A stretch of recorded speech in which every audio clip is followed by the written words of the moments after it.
Today we're going to be doing a training video on how to install a Broan vent properly. So first things first, you go ahead and shingle up to it.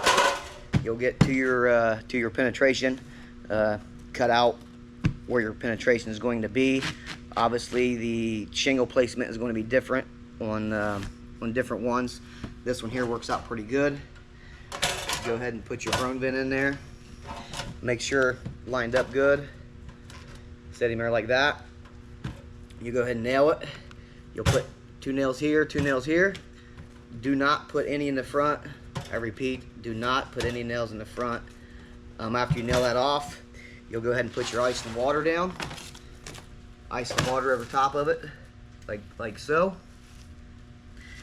Keep the ice and water above this little strip right here so your shingles can adhere to the shingle and not the ice and water. So you want to keep it up a little bit so it'll adhere to it.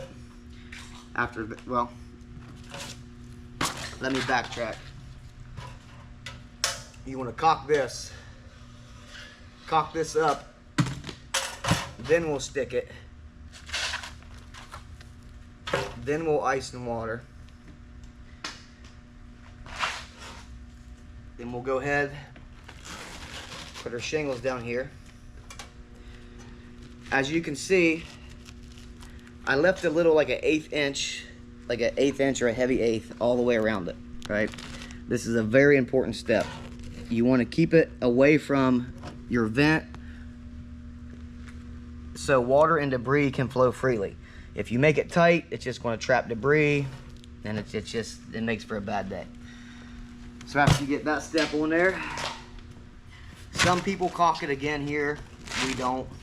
And you'll go ahead and put your other shingle on there. Again, leaving your reveal all the way around it. That's how we do it.